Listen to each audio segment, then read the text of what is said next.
I had a hard life. My parents gave up on me when I was born, so I bounced around from foster home to foster home. Outside of my first one, they were all horrible. I was an angry kid. I couldn't help it. I lashed out at people and picked fights. I broke things when I got upset. I did a lot of stuff that I knew was wrong, but I couldn't stop myself. It was like my anger took over my body, and I tried to hurt the world for hurting me. A lot of that had to do with my potential. I was always the smartest kid at every foster home. Honestly, I was smarter than all of my foster parents.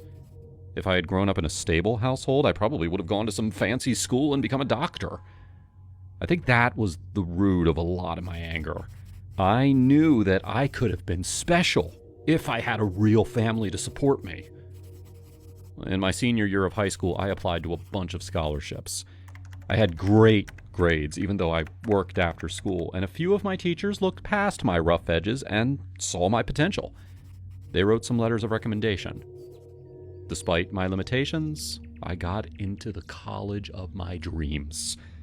I couldn't pay for it, obviously, and was this close to giving up when I got a call from an organization that was interested in sponsoring my tuition.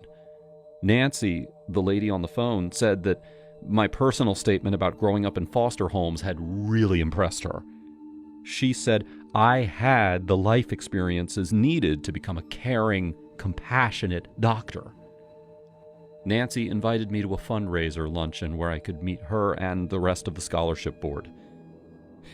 It felt too good to be true. After a lifetime of disappointments, I finally caught a break. I was so freaking happy. I put on my best suit, practiced everything that I was going to say, and took the bus to the convention center. As I walked down the street, I passed a couple of guys that I sort of recognized. I think that they went to my high school before dropping out. They saw my nice clothes and started laughing at me. I tried to ignore them, but one of the guys tugged on my tie. That's when my anger took over. I took a swing at him. Before I knew it, I was fighting 3 guys, screaming and punching and tearing at their clothes. I was like an animal. I hadn't gotten this violent in a long time. 2 of the guys ran off, but the third one, the one who tugged my tie, wouldn't leave. He pushed me. A woman shouted for us to stop, but I physically couldn't. I shoved the guy as hard as I could. He fell back, but that woman had gotten too close. I accidentally knocked her over in the struggle. She fell to the side. Her arm smacked against the building hard enough to make her bone crack. Quick break. My new channel Broccoli Animations is now live. I'm posting new full-length videos there daily. Time to join me there. Link in bio. The other guy freaked out and ran, leaving me standing above the woman. Seeing her lying there, cradling her wounded arm, all of my anger went away. I felt awful. Worse, I knew that I had just screwed up my one opportunity in life. I crouched down to see if she was okay. Jeremy? I recognized her face. She was Nancy, my first foster mother, the only parental figure who was actually nice to me. She gave me up when I was 6, but before then, she was the kindest person I ever met. And that's when I connected the dots. The woman on the phone was named Nancy, too. My former foster mother and the head of the scholarship board were the same person. And I had just broken her arm. I am so sorry. Other people were standing around us.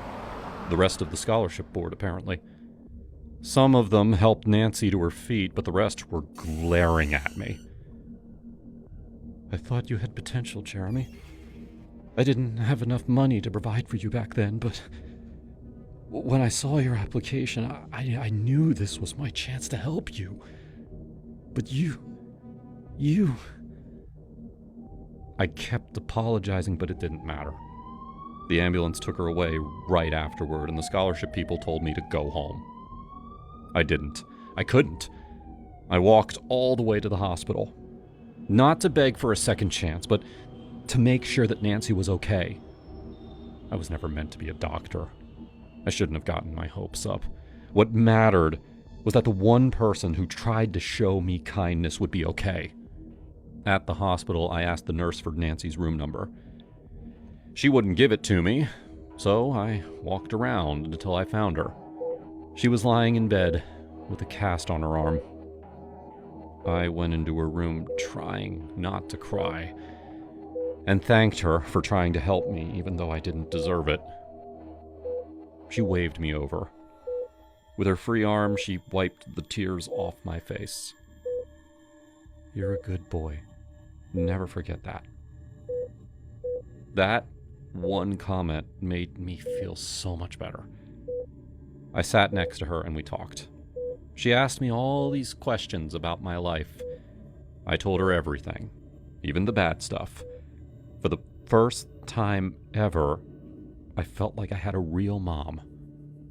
Nancy forgave me. She said that she'd give me the scholarship if she could, but it wasn't her decision. And after what happened, there was no way that the rest of the board would give their money to someone like me. I understood. But you'll be okay. I know you will. You just have to learn to control your anger. I promise.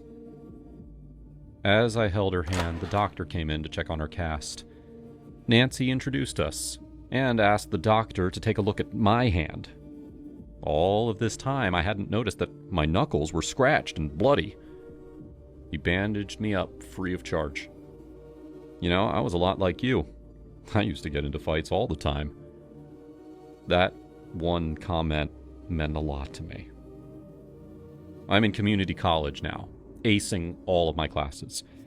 Pretty soon, I'll have enough saved up for a state school. Then, I'll take out some loans and I'll go to medical school. I call Nancy every week to tell her how I'm doing. And I haven't gotten into a fight since.